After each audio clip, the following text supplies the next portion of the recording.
রাজনৈতিক চাপ বাড়াতে ইসলামী ৭ দলের নতুন কৌশল। বিভাগীয় শহরগুলোতে জামাতের বিক্ষোভ কর্মসূচি আজ। ভরা মৌসুমেও ইলিশের দাম নাগালের বাইরে, বিক্ষুব্ধ ক্রেতারা।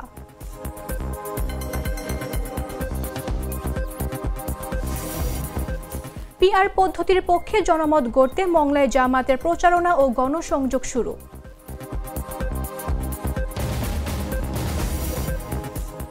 আফগানিস্তানে নিষিদ্ধ হল শরিয়া ও তালেবান নীতি বিরোধী লেখকদের বই।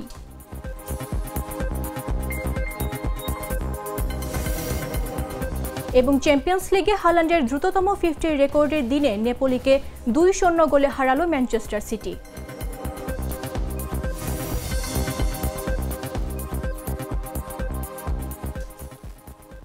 আমন্ত্রণ দুপুর 3টা নিউজে। আপনাদের সাথে রয়েছে আমি মামদুহা রাইসা।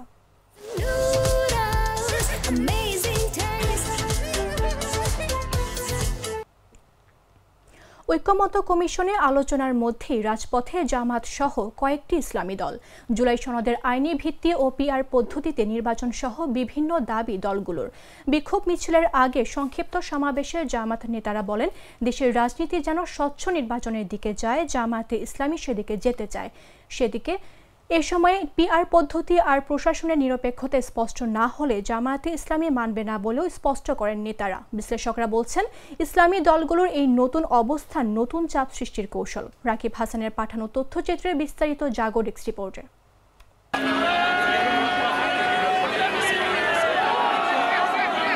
আলোচনার টেবিল ছেড়ে দাবি আদায় আবারও রাজপথে নেমেছে জামাতে ইসলাম, ইসলামী আন্দোলন বাংলাদেশ ও বাংলাদেশ খেলাফত মজলিস সহ 7টি রাজনৈতিক দল। দাবি, জুলাই সনদের আইনি ভিত্তি, আগামী জাতীয় নির্বাচনে পিআর পদ্ধতির প্রণয়ন, নির্বাচনে লেভেল প্লেইং ফিল্ড নিশ্চিত করা। এর বাইরে কেউ কেউ চাইছেন আওয়ামী লীগ ঘনিষ্ঠ দলগুলোর রাজনৈতিক কার্যক্রমে কড়াকড়ি।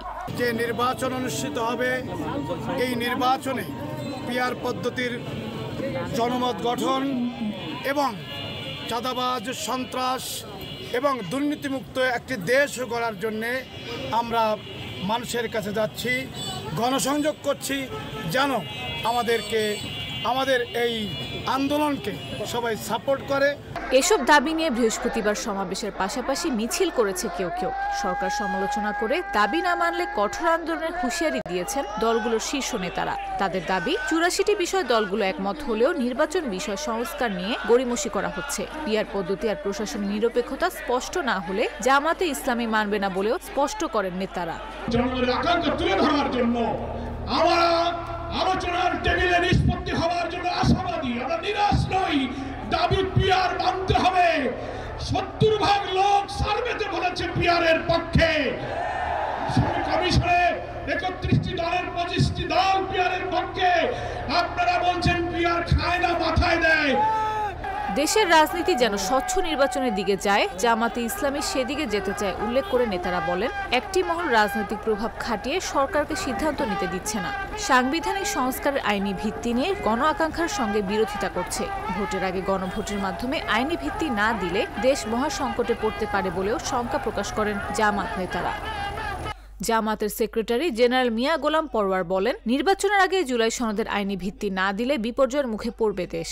একটি পক্ষের কারণে সরকার নিরপেক্ষতা হারাচ্ছে দাবি করে পিআর পদ্ধতি নিয়ে গণভোটের দাবি তোলেন তিনি। কোন রাজনৈতিক ব্যক্তিত্ব সম্পন্ন লেখা বলতে পারে না। আমরা চ্যালেঞ্জ দিচ্ছি, গণভোট দিন। পিআর পক্ষে আছে কি বিপক্ষে আছে, জনগণ যদি পিআর মানে তো আপনাদেরকেও মানতে হবে। আর জনগণ যদি বিপক্ষে যায়, আমরা জামাত ইসলামী তা মেনে নেব। একই সময় বায়তুল মোকাররমের উত্তর গেটে সমাবেশ করে খেলাফত মজলিস। দলটির মহাসচিব মাওলানা জালালউদ্দিন আহমেদ হুঁশিয়ারি দেন, জুলাই সনদ বাস্তবায়ন না হওয়া পর্যন্ত ঘরে ফিরবেন না তারা। একই ধরনের দাবিতে প্রেস ক্লাবের সামনে এবং বিজয়নগরে সমাবেশ ও বিক্ষোভ করে খেলাফত মজলিস, খেলাফত আন্দোলন, নেজামে ইসলাম পার্টি সহ কয়েকটি সংগঠন।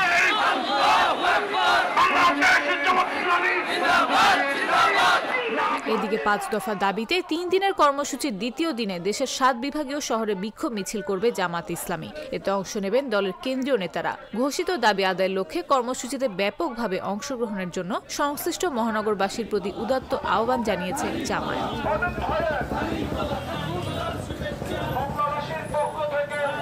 বিশ্লেষকরা বলছেন, রাজনীতির মঞ্চে ইসলামী দলগুলোর এই নতুন অবস্থান নানা প্রশ্ন তুলছে।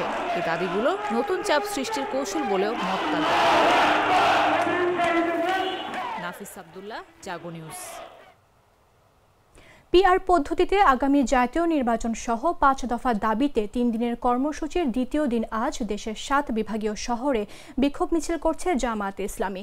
এতে অংশ নেন দলের কেন্দ্রীয় নেতারা। জামায়াতের এক সংবাদ বিজ্ঞপ্তিতে জানানো হয়, শুক্রবারের কর্মসূচিতে বরিশাল মহানগরে নেতৃত্ব দেবেন দলটির নায়েবে আমির অধ্যাপক মুজিবুর রহমান, রংপুর মহানগরে থাকবেন সেক্রেটারি জেনারেল অধ্যাপক মিয়া গোলাম পরোয়ার, চট্টগ্রাম মহানগরে থাকবেন সহকারী সেক্রেটারি জেনারেল মাওলানা রফিকুল ইসলাম খান, সিলেট মহানগরের নেতৃত্বে থাকবেন সহকারী secretary general doctor AHM Hamidur Rahman Azad. এছাড়া রাজশাহী মহানগরের সহকারী secretary general advocate Moazzem Hossain Helal সহ অন্যান্যরা। ঘোষিত দাবি আদায়ের লক্ষ্যে কর্মসূচিতে ব্যাপকভাবে অংশগ্রহণের জন্য সংশ্লিষ্ট মহানগরবাসীর প্রতি উদাত্ত আহ্বান জানিয়েছেন জামায়াত।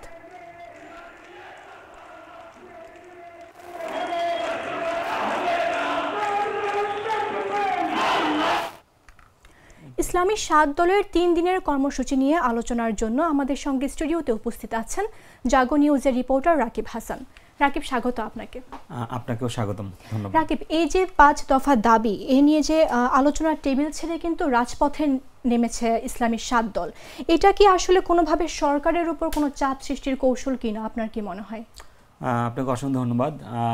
প্রথমে একটু জানিয়ে রাখি যে কৌশল কিনা জানতে চেয়েছেন সরকারকে, বা আমি যদি বলি যে সরকারকে, তা অবশ্যই সরকারকে চাপ দেওয়ার একটা কৌশল। এবং আপনি জানেন যে অভ্যুত্থান পরবর্তী সময়, অর্থাৎ ৫ই আগস্টের যে চেতনা ছিল, কিংবা 5ই আগস্টের পরবর্তী সময় মানুষের মধ্যে যে আকাঙ্ক্ষা ছিল যে প্রধানমন্ত্রীর যে ক্ষমতা, তার মধ্যে ভারসাম্য আনা, এবং পাশাপাশি তারা যেটি বলছিলেন যে সকল দলের প্রতিনিধিত্ব থাকা সংসদে, এবং উচ্চ কক্ষ নিম্ন কক্ষ গঠন করা, এবং সেখানে এই আনুপাতিক হারে নির্বাচনের মাধ্যমে সকল দলের অংশগ্রহণ করা।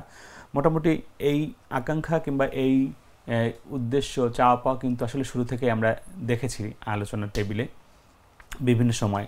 এমনকি এই যে ঐকমত্য কমিশনে যখন বিভিন্ন রাজনৈতিক দলগুলোকে ডাকা হয়, এই একই পিয়ার পদ্ধতি নিয়ে 31টি দলের মধ্যে 26টি দল পিয়ার পদ্ধতি নিয়ে বারবার বলে আসছে।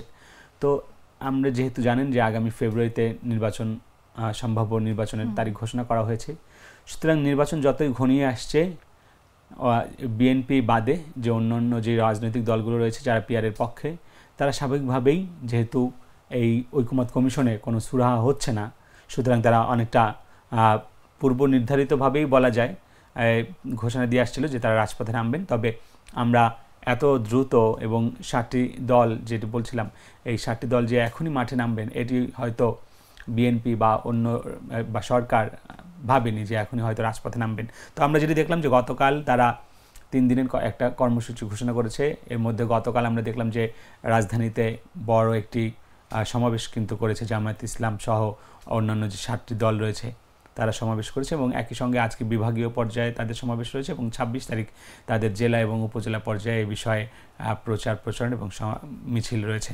তো আমি যদি একটু বলি যে তাদের আসলে যে দফা, তারা 5টি দফা দিয়েছে 7টা দলের পক্ষ থেকে, সেটা হচ্ছে জুলাই সনদ এবং জুলাই ঘোষণাপত্র, পাশাপাশি উচ্চ কক্ষ এবং নিম্ন কক্ষে যে পিয়ার পদ্ধতির চালু, এবং একই সঙ্গে অবাধ সুষ্ঠু এবং নির্বাচন গ্রহণযোগ্য নির্বাচন করার জন্য লেভেল প্লেইং ফিল্ডে তারা দাবি জানিয়েছেন। তারা বলছেন যে বিভিন্ন জায়গাতে, মানে বিভিন্ন জেলা উপজেলা আমরা দেখছি যে এখনও রাজনৈতিক যে এক ধরনের প্রভাব, নতুন অন্য একটি দল, আমরা তাদের পক্ষ থেকে বলা হচ্ছে যে বিএনপির যারা স্থানীয় পর্যায়ের নেতাকর্মী যারা রয়েছেন, তাদের এক ধরনের প্রভাব বিভিন্ন জায়গাতে রয়েছে। সেই প্রভাব মুক্ত না করা পর্যন্ত লেভেল প্লেইং ফিল্ড করা সম্ভব নয়, কারণ এই তার নির্বাচনে হয়তো তারা হস্তক্ষেপের একটা আশঙ্কা তারা করছেন।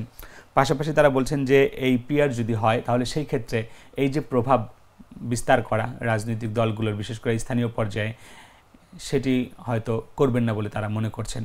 অন্যদিকে আমরা যেটি দেখছি যে বিএনপির পক্ষ থেকে বলা হচ্ছে যে তারা সরাসরি অস্বীকার করছেন, পিয়ারের পক্ষে তারা কখনোই ছিলেন না, আগেও ছিলেন না, এখনও তারা নাই, তারা তাদের আগের অবস্থানেই রয়েছেন। এবং তারা যেটি বলছেন যে নির্বাচনকে মূলত বানচাল করতে এবং দেশকে অস্থিতিশীল করার জন্য একটা মহল পায়তারা করছে, এবং তারাই পিয়ার পদ্ধতি চাচ্ছেন বলে বিএনপির পক্ষ থেকে দাবি করা হচ্ছে।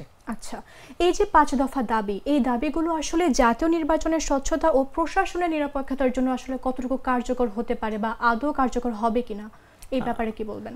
আমরা এই যে তাদের 5 দফা দাবিগুলো যদি আমি আপনাকে একটু শোনাই পড়ে, যে অবাধ, সুষ্ঠু ও গ্রহণযোগ্য নির্বাচনে লেভেল প্লেইং ফিল্ড।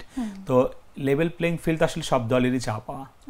নির্বাচনে যদি আপনি সুষ্ঠু নির্বাচন করতে চান সেক্ষেত্রে লেভেল প্লেইং ফিল্ড অবশ্যই দরকার রয়েছে, এটি প্রত্যেকটা দলই চায়। এবং তাদের যে আরেকটি দাবি যে ফ্যাসিস্ট সরকারের বিচার তারা চেয়েছেন, অর্থাৎ পতিত যে সরকার, আওয়ামী সরকার, তাদের বিচার তারা দাবি করেছেন এবং সেটি দৃশ্যমান বিচার। আপনারা জানেন যে গণ অভ্যুত্থানের পরবর্তী একটি অন্যতম শর্ত ছিল শিক্ষার্থীদের পক্ষ থেকে এই সরকারের প্রতি একটা দাবি ছিল যে এই যে ছাত্র জনতার উপর যে গুলিবর্ষণ করা হয়েছিল তার বিচার করতে হবে এবং পরবর্তীতে নির্বাচন। আমরা দেখেছি যে এনসিপি কিন্তু এর আগে এই দাবি তাদের ছিল কিংবা এখনও আছে। তো এই দাবি শুধু এই রাজনৈতিক দলগুলোর না, অন্য অনেক সাধারণ মানুষেরই এই দাবির সঙ্গে একাত্মতা ঘোষণা করেছে এবং এই দাবির পক্ষে কাজ করতে কিন্তু আমরা দেখছি যে 7টি দল, জামায়াত ইসলাম সহ, তারা কিন্তু ইতিমধ্যেই মাঠে নেমেছেন এবং তারা মানুষকে তাদের যে বক্তব্য সেটি মানুষের কাছে পৌঁছে দিচ্ছেন। আমরা যেটি দেখেছি যে তারা বলছেন যে ফ্যাসিস্টের জাতীয় পার্টি আওয়ামী লীগের সঙ্গে যারা আমরা দেখেছি যে এই ভোটে অংশগ্রহণ করে তার ভোটকে বৈধতা দেওয়ার যে চেষ্টা করেছে জাতীয় পার্টি, সেই জাতীয় পার্টিকে তারা বলছেন যে ফ্যাসিস্টের দোষর হিসেবে জাতীয় পার্টিকেও নিষিদ্ধ করা বা তার রাজনৈতিক কার্যক্রম নিষিদ্ধ করার দাবি জানিয়েছেন। তো আসলে স্বচ্ছ নির্বাচনের জন্য যেসব প্রক্রিয়া ফলো করা দরকার তার কিছু কিছু এখানে রয়েছে। তবে অন্যদিকে বিএনপির পক্ষ থেকে যেটি বলা হচ্ছে যে যদি এই যে অন্যান্য সময় তারা যে নির্বাচন করেছেন বিভিন্ন সময়, আমরা যেটি দেখেছি সরকারের যে এক ধরনের প্রভাব, এবং তারা যেটি বলছেন যে সরকারের একটি দলকে উদ্দেশ্য করে তারা বলছেন যে তারা হস্তক্ষেপ করছেন, তারাও এক ধরনের লেভেল প্লেইং ফিল্ড নিয়ে একটা আশঙ্কায় রয়েছেন। সব মিলে বলা যায় যে এই যে তারা যে দাবি তুলেছেন, এই দাবিগুলো যদি সবগুলো সম্ভব না হলেও কিছু যদি বাস্তবায়ন করা সম্ভব হয়, হয়তো তাহলে নির্বাচনে স্বচ্ছতা অনেকটা আনা সম্ভব। আচ্ছা, ইসলামী দলগুলোর যে এই নতুন অবস্থান, এটি আসলে বর্তমান নির্বাচনী সংস্কার প্রক্রিয়া কি ধরনের আসলে দ্বন্দ্ব সৃষ্টি করতে পারে বা নির্বাচনে আসলে কতটা ব্যাঘাত ঘটাতে পারে বলে মনে হয়? নির্বাচনের ব্যাঘাতের বিষয়ে বা দ্বন্দ্বের বিষয়ে যদি আসি, যে আসলে প্রত্যেকটা রাজনৈতিক দলে তাদের এক জায়গাতে কিন্তু তারা অটল রয়েছেন, সেটা হচ্ছে যে তারা কিন্তু গণ অভ্যুত্থানের পক্ষের শক্তি সবাই, কিন্তু এখানে যেটি হয়েছে যে তাদের দ্বন্দ্ব হচ্ছে রাজনৈতিক, তাদের এই রাজনৈতিক দ্বন্দ্ব, এবং তারা বলছেন যে এটি রাজনৈতিকভাবেই সমাধান করা সম্ভব। এবং নির্বাচনকে পিছিয়ে নেওয়ার জন্য এখন পর্যন্ত জামায়াতে ইসলামের পক্ষ থেকে বলা হয়েছে যে ন্যূনতম সংস্কারও যদি করা হয় বা স্বচ্ছতার জায়গা, যেটি ফ্যাসিস্টের বিচার, দৃশ্যমান বিচার যদি করা হয়, এবং পিআরের যে দাবি তারা বলেছেন যে উচ্চ কক্ষ এবং নিম্ন কক্ষ, তো আমরা দেখেছি যে উচ্চ কক্ষে বিএনপির পক্ষ থেকে নোট অফ ডিসেন্ট দেওয়া হয়েছিল, অর্থাৎ তারা বলছিলেন যে এটি হলেও হতে পারে। এবং তারা আরও যেটি বলেছেন যে নির্বাচন যদি হয়ে যায় সেই ক্ষেত্রে সবগুলো দলকে নিয়ে এই যে জুলাই সনদ বা জুলাই ঘোষণা, এটি পরবর্তী সরকার তারা হয়তো বাস্তবায়ন করবেন বলে তারা বলেছেন। তবে অন্য যেসব রাজনৈতিক দল রয়েছেন তারা বলছেন যে এর বাস্তবায়ন নিয়ে তারাও এক ধরনের আশঙ্কা প্রকাশ করছেন। তো নির্বাচন পিছিয়ে যাওয়া আসলে কারোই কাম্য নয় এবং সবাই চাচ্ছে নির্বাচন, সাধারণ মানুষও নির্বাচন চাচ্ছেন। আমি গত আলোচনায় বলেছিলাম যে আগে মানুষ বলতো যে এই সরকার আরও 5 বছর থাকুক, কিন্তু বর্তমান যে রাজনৈতিক যে পরিস্থিতি বা আইন শৃঙ্খলা যে পরিস্থিতি, তাতে করে সাধারণ মানুষও কিন্তু বলছেন যে যত দ্রুত নির্বাচন দেয়া যায় ততই আসলে দেশের জন্য ভালো। এবং পাশাপাশি আমাদের যে ব্যবসায়ী মহল যারা রয়েছেন তারাও কিন্তু একই দাবি তুলছেন যে নির্বাচন দিয়ে ব্যবসায়িক যে অস্থিরতা সেটি হয়তো নিরসন করা সম্ভব। সুতরাং নির্বাচনে আসলে কোনো বিকল্প নেই। আচ্ছা, আমরাও আসলে প্রত্যাশা করি যেন নির্বাচনের মাধ্যমেই যেন আমাদের আসলে এই অস্থিরতা সবকিছু যেন আসলে সম্পন্ন হয়, সুষ্ঠুভাবে সম্পন্ন হয়। ধন্যবাদ রাকিব আপনাকে আমাদের সাথে আলোচনায় থাকার জন্য, আর স্টুডিওতে এসে আপনাকে সময় দেওয়ার জন্য আপনাকে অসংখ্য ধন্যবাদ। দর্শক, কথা বলছিলাম জাগো নিউজের রিপোর্টার রাকিব হাসানের সঙ্গে। এবার যাচ্ছে অন্যান্য সংবাদে। নির্বাচনকালীন সরকার যদি পক্ষপাতিত্ব করে তাহলে সুষ্ঠু নির্বাচন সম্ভব নয় বলে মন্তব্য করলেন জাতীয় ঐক্যমত্য কমিশনের সদস্য ও ট্রান্সপারেন্সি ইন্টারন্যাশনাল বাংলাদেশ টিআইবির নির্বাহী পরিচালক ডক্টর ইফতেখারুজ্জামান। তিনি বলেন, পাশাপাশি রাজনৈতিক দলগুলো যদি সুষ্ঠু নির্বাচন না চায় তাহলে নিরপেক্ষ নির্বাচন করা কঠিন হবে। এর জন্য নির্বাচনের পর্যবেক্ষক ও গণমাধ্যম কর্মীদের নিরপেক্ষতা নিশ্চিত করা জরুরি। শুক্রবার সকালে ধানমন্ডিতে নির্বাচন কমিশন বিষয়ক সাংবাদিকদের সংগঠন RFED ও টিআইবির আয়োজনে অনুষ্ঠিত ইলেকশন ট্রেনিং কর্মসূচির উদ্বোধনী অনুষ্ঠানে এসব কথা বলেন তিনি। উপযোগী পরিবেশ সৃষ্টি করা হচ্ছে এবং ভোটাররাও উপযোগী পরিবেশ সৃষ্টিতে সহায়তা করতে পারছেন, সেটা দেখতে হবে। কারণ এই যে শক্তির কথা বা অংশীদারের কথা বলছি, তাদের ভূমিকা দ্বারা কিন্তু ভোটারদের আচরণ প্রভাবিত হয়, তাদের ভূমিকা দ্বারা ভোটারদের ভোট দেওয়ার যে অধিকারের প্রেক্ষিতে সেটা নির্ধারিত হয়। কাজে এইখানে ভোটারদের কিন্তু যে উপযুক্ত পরিবেশ সৃষ্টি হচ্ছে কিনা বা ভোটাররা তাদের নির্ধারিত ভূমিকা সঠিকভাবে পালন করতে পারছে কিনা সেটা আমাদের দেখতে হবে এবং সেটা নিয়ে প্রতিবাদ করতে হবে। আমাদের গুরুত্বপূর্ণ ভূমিকা পালন করে থাকেন আমাদের নির্বাচন পর্যবেক্ষক প্রতিষ্ঠানগুলো। তারা কতটুকু আনবায়াসড, জাতীয় এবং আন্তর্জাতিক কতটুকু আনবায়াসড, সুষ্ঠু নিরপেক্ষভাবে কতটুকু কোনো প্রকার চাপের অধীনে মাত্র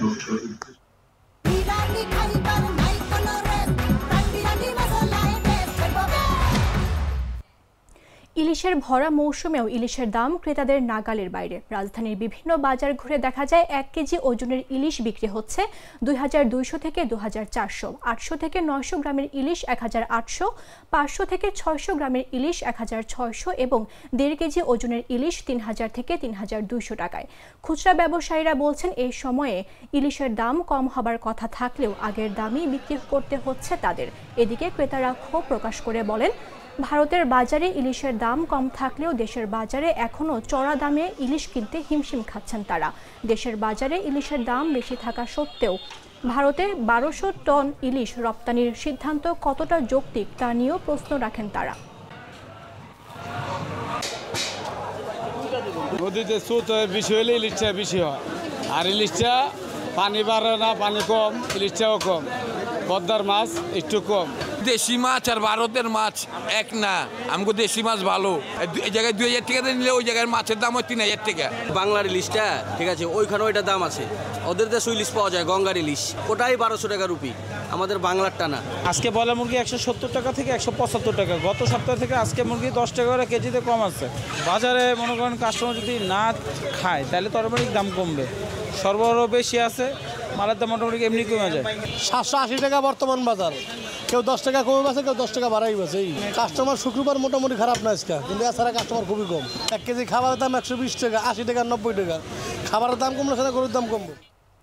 বাংলাদেশের বৈদেশিক ঋণ আরও বেড়ে নতুন রেকর্ড গড়ল। চলতি বছরের জুন শেষে বৈদেশিক ঋণের পরিমাণ দাঁড়িয়েছে $112.15 বিলিয়ন, যা এ যাবৎকালের সর্বোচ্চ। বৃহস্পতিবার বাংলাদেশ ব্যাংকের হালনাগাদ প্রতিবেদনে এসব তথ্য উঠে আসে। মার্চ শেষে এই ঋণের পরিমাণ ছিল $104.80 বিলিয়ন। 3 মাসে ঋণ বেড়েছে $7.35 বিলিয়ন। গেল বছরের জুন শেষে ঋণ ছিল $103.41 বিলিয়ন। এর মধ্যে শেখ হাসিনা সরকারের 15.5 বছরের বৈদেশিক ঋণ বেড়েছে প্রায় $81 বিলিয়ন, যার বর্তমান সরকারের মাত্র 1 বছরে ঋণ বেড়েছে $8.74 বিলিয়ন। সংশ্লিষ্টরা জানান, দেশের ভঙ্গুর অর্থনীতিকে সচল রাখতে বাংলাদেশ সরকার গত জুনে আন্তর্জাতিক মুদ্রা তহবিল, IMF, বিশ্বব্যাংক, এশীয় উন্নয়ন ব্যাংক, ADB, AIIB, জাইকা সহ অন্যান্য আন্তর্জাতিক সংস্থা থেকে $5 বিলিয়ন বেশি ঋণ পেয়েছে। এসব নতুন ঋণ যুক্ত হওয়ায় মোট বৈদেশিক ঋণও বেড়েছে।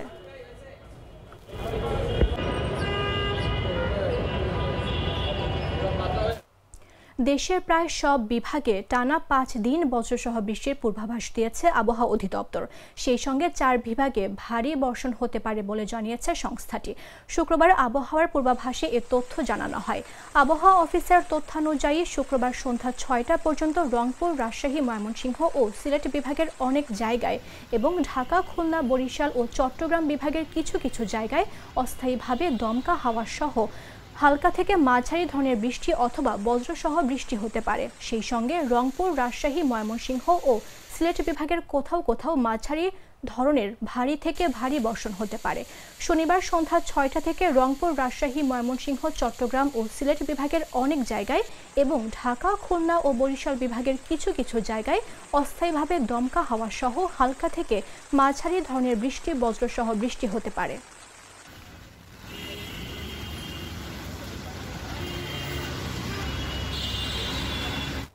পিআর পদ্ধতির পক্ষে জনমত গড়তে মংলায় জামাতের লিফলেট প্রচারণা ও জনসংযোগ শুরু হয়েছে।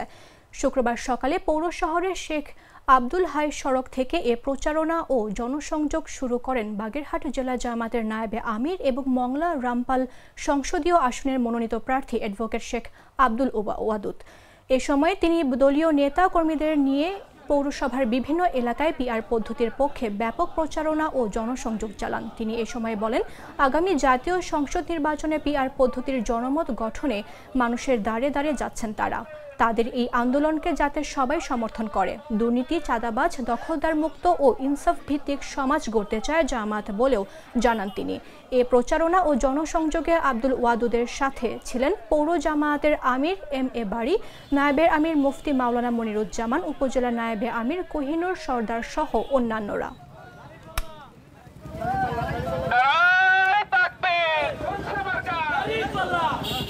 যে নির্বাচন অনুষ্ঠিত হবে, এই নির্বাচনে পিআর পদ্ধতির জনমত গঠন এবং চাঁদাবাজ, সন্ত্রাস এবং দুর্নীতিমুক্ত একটি দেশ গড়ার জন্যে আমরা মানুষের কাছে যাচ্ছি, গণসংযোগ করছি, যেন আমাদের এই আন্দোলনকে সবাই সাপোর্ট করে। আমরা যেমনভাবে ইতিপূর্বে মানুষের মধ্যে ছিলাম, এখনও আছি, আগামীতেও থাকবো এবং মানুষের কল্যাণে কাজ করব। যানবাহন চালকদের বেপরোয়া গতিতে প্রতিদিনই দুর্ঘটনার খবর পাওয়া যায়। মানুষের জীবনের ঝুঁকি এড়াতে কিংবা দুর্ঘটনা কমাতে অধিকাংশ সড়কে স্পিড ব্রেকার নির্মাণ করা হয়, যা জনস্বার্থের কাজ। তবে কোনো কোনো ক্ষেত্রে উপকারের পরিবর্তে এটি বিপত্তিরও কারণ হয়ে ওঠে। তেমনি ঘটেছে নারায়ণগঞ্জের সোনারগাঁও উপজেলায়। প্রায় 2.5 কিলোমিটারের একটি গুরুত্বপূর্ণ সড়কে 18টি গতিরোধক দেয়া হয়েছে, যার ফলে প্রায়শই ছোট বড় দুর্ঘটনা ঘটে বলে জানিয়েছে স্থানীয়রা। পৌরসভার উদ্ভবগঞ্জ থেকে আনন্দবাজার পর্যন্ত সড়কের দূরত্ব প্রায় 2.5 কিলোমিটার। 100 বছরের পুরনো ঐতিহ্যবাহী আনন্দবাজারে পৌঁছাতে এটি অন্যতম গুরুত্বপূর্ণ সড়ক। তবে স্বল্প দূরত্বের সড়কে প্রয়োজনের চেয়ে অতিরিক্ত স্পিড ব্রেকার থাকায় মানুষের জন্য ভোগান্তির কারণ হয়ে দাঁড়িয়েছে। সরেজমিনে ঘুরে দেখা যায় পুরো সড়ক জুড়ে 18টি গতিরোধক নির্মাণ করা হয়েছে, যার একটিতেও এখন সতর্কতা মার্কিং চিহ্ন দেখা যায়নি।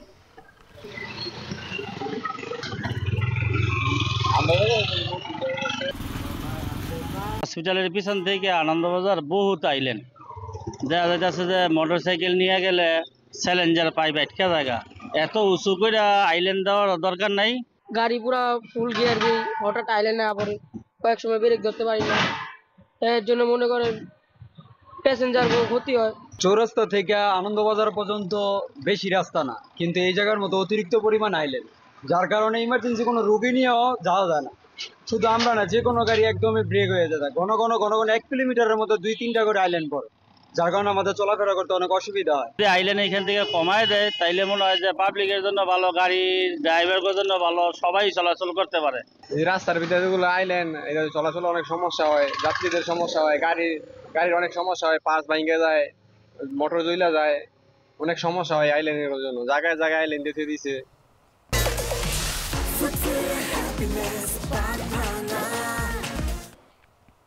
জানাবো আন্তর্জাতিক সংবাদ।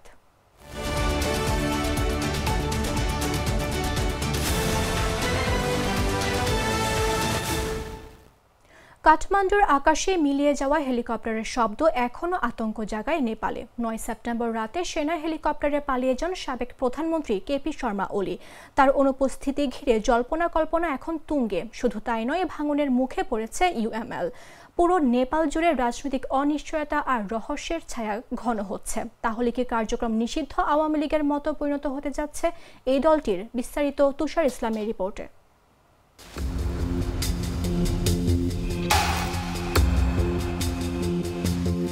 কাঠমান্ডুর আকাশে হেলিকপ্টারের শব্দ মিলিয়ে গেছে অনেক আগেই। 9 সেপ্টেম্বরের রাতের আধারে সেই হেলিকপ্টারেই অদৃশ্য হয়ে যান নেপালের সাবেক প্রধানমন্ত্রী কেপি শর্মা ওলি। জেনজি আন্দোলনের ঝড়ে ক্ষমতাচ্যুত এই নেতা কোথায় আছেন কেউ জানে না। তার অনুপস্থিতি এখন সারা দেশে রহস্য আর আতঙ্কের জন্ম দিয়েছে। ঘটনার সূত্রপাত 8 সেপ্টেম্বর। নিরাপত্তা বাহিনীর সঙ্গে 19 জন বিক্ষোভকারী নিহত হন। পদত্যাগে অনড় থাকা ওলি পরদিনই জনরোষের আগুনে ঘিরে ফেলেন পার্লামেন্ট, সিংহদরবার, শীতল নিবাস। ব্যক্তিগত বাসভবনেও আগুন লাগিয়ে দেয়া হয়, পুড়িয়ে দেয়া হয় ইউএমএল কার্যালয়। সেই রাতেই সেনা হেলিকপ্টারে অজ্ঞাত স্থানে পালিয়ে যান ওলি, যেমনভাবে পালিয়ে গেছেন গেল বছরের 5 আগস্ট বাংলাদেশের সাবেক প্রধানমন্ত্রী শেখ হাসিনা। এদিকে অলিহীন সিপিএন ইউএমএল ভেঙে পড়েছে ভেতর থেকেই। নেতৃত্ব নিয়ে দ্বন্দ্ব এখন চরমে। ঈশ্বর পোখরেল, সুরেন্দ্র পাণ্ডে, অষ্টলক্ষ্মী, সাক্ষ্য বা বিষ্ণু পাউডেল কেউ কাউকে মানতে রাজি নন। তরুণ নেতাদের প্রতিও আস্থা নেই। দলের ভেতর থেকে শোনা যাচ্ছে একটাই আর্তনাদ, ওলি ছাড়া তাদের কোনো ঐক্যবদ্ধ মুখ নেই। ইতোমধ্যেই সারা দেশে ইউএমএল এর শতাধিক কার্যালয় ভাঙচুর হয়েছে। শুধু কাঠমান্ডুতেই ধ্বংস হয়েছে ৬২টি অফিস। আহত নেতাকর্মীদের পাশে দাঁড়ানোর আহ্বান জানালেও বিভক্তির রেখা স্পষ্ট হয়ে উঠেছে। অন্তর্বর্তী প্রধানমন্ত্রী সুশীলা কার্কির সরকার ঘোষণা দিয়েছে 6 মাসের মধ্যে নির্বাচন হবে। ইউএমএল অংশ নেবে কিনা সেই সিদ্ধান্ত নিয়েও অনিশ্চয়তা। দল বর্জন করলে সেনা শাসন বা বিদেশি হস্তক্ষেপের ঝুঁকি রয়েছে বলে আশঙ্কা করছেন নেতারা। প্রশ্ন এখন একটাই, ওলির ছায়া কি দলটিকে টিকিয়ে রাখবে নাকি তার অনুপস্থিতিতে ভেঙে পড়বে ইউএমএল? যেমনভাবে হাসিনা পালিয়ে যাবার পর পালিয়ে যায় দলটির বাঘা বাঘা সব নেতারা। কেউ বলছেন দলটি এখন ধ্বংসের পথে, আবার অনেকে বিশ্বাস করেন আর কখনোই ঘুরে দাঁড়াতে পারবে না দলটি। তাদের পরিণতি হবে বাংলাদেশে কার্যক্রম নিষিদ্ধ আওয়ামী লীগের মতো। নেপালের রাজনীতিতে তাই ঝুলছে এক রহস্য। ওলি কি চিরতরে হারিয়ে গেলেন নাকি দেশের মধ্যে অরাজকতা তৈরি করে পুনরায় নিজের সিংহাসন দখল করার চেষ্টা করবেন? তুষার ইসলাম, জাগো নিউজ। আফগানিস্তানে তালেবান সরকার শরিয়া ও তালেবান নীতির বিরোধী লেখকদের বই বিশ্ববিদ্যালয়ে পাঠ্যক্রম থেকে সরিয়ে দিয়েছে। মানবাধিকার ও যৌন হয়রানি সম্পর্কিত বিষয়ে পাঠদানের ওপর একটি নতুন নিষেধাজ্ঞার অংশ হিসেবে এ পদক্ষেপ নেওয়া হয়। সরকারি নির্দেশনায় জানানো হয় 680টি বই শরিয়া ও তালেবান নীতিমালার বিরুদ্ধে হওয়ায় তা বাতিল করা হয়েছে। এর মধ্যে প্রায় 140টি বই নারী লেখকদের রচিত। আফগান সরকারের পক্ষ থেকে বিশ্ববিদ্যালয়গুলোকে বলা হয় তারা এখন থেকে 18টি বিষয়ে পাঠদান করতে পারবে না। তালেবানের এক কর্মকর্তা বলেন, এসব বিষয়ে মূলত ইসলামী শরীয়তের মূলনীতি ও সরকারের নীতির সঙ্গে সাংঘর্ষিক। তালেবান 2021 সালে ক্ষমতা ফেরার পর থেকেই নারী ও মেয়েদের শিক্ষার উপর বিধিনিষেধ জারি করেছে। এই সপ্তাহেই তালেবান শীর্ষ নেতার নির্দেশে অন্তত 10টি প্রদেশে ফাইবার অপটিক ইন্টারনেট বন্ধের নির্দেশ দিয়েছেন, যা কর্মকর্তাদের মতে অনৈতিক রোধে নেওয়া হয়েছে।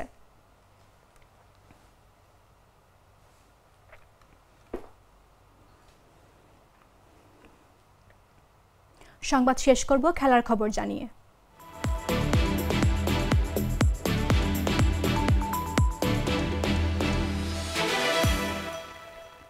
নাপোলিকে 2-0 গোলে হারিয়ে উয়েফা চ্যাম্পিয়ন্স লিগের নতুন আসর শুরু করল ম্যানচেস্টার সিটি। ম্যাচটিতে সিটির হয়ে 1 গোল করা আর্লিং হাল্যান্ড ইউরোপীয় ক্লাবের সর্বোচ্চ এই প্রতিযোগিতায় দ্রুততম 50 গোল করার রেকর্ড করেছেন। এক্ষেত্রে তিনি খেলেছেন 49 ম্যাচ। দ্রুততম 50-এর রেকর্ড গড়ে হাল্যান্ড ম্যান সিটি সতীর্থ ফিল ফোডেনের কাছ থেকেও প্রশংসা পেয়েছেন। মনে হচ্ছে সে প্রতিটি রেকর্ডই ভেঙে দেবে। এই বয়সে সে যা করছে তা সচরাচর শোনা যায় না। হাল্যান্ডের বয়স এখন মাত্র 25। তিনি চাইলে চ্যাম্পিয়ন্স লিগের সর্বোচ্চ গোল করা ক্রিশ্চিয়ানো রোনালদোকে ছাড়িয়ে যাওয়ার লক্ষ্যমাত্রাও ঠিক করতে পারেন। নরওয়েজিয়ান তারকাকে নিয়ে তেমন আশাই করেছেন সিটি কোচ পেপ গার্দিওলাও। সংখ্যাই বলে দিচ্ছে কি হতে চলছে। যদি তিনি যদি তিনি 10 থেকে 12 বছর খেলতে পারে এবং এমন উন্নতি প্রক্রিয়া ধরে রাখে অবশ্যই সে পারবে।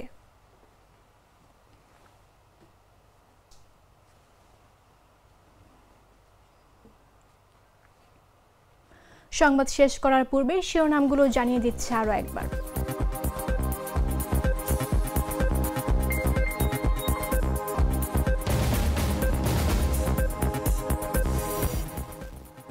রাজনৈতিক চাপ বাড়াতে ইসলামী 7 দলের নতুন কৌশল, বিভাগীয় শহরগুলোতে জামাতের বিক্ষোভ কর্মসূচি আজ। ভরা মৌসুমেও ইলিশের দাম নাগালের বাইরে, বিক্ষুব্ধ ক্রেতারা।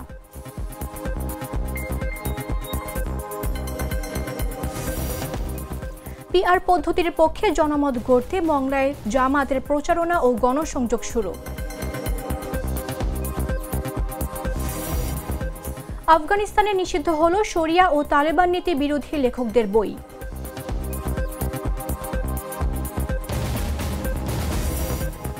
এবং চ্যাম্পিয়ন্স লিগে হালান্ডের দ্রুততম 50 রেকর্ডের দিনে নাপোলিকে 2-0 গোলে হারালো ম্যানচেস্টার সিটি।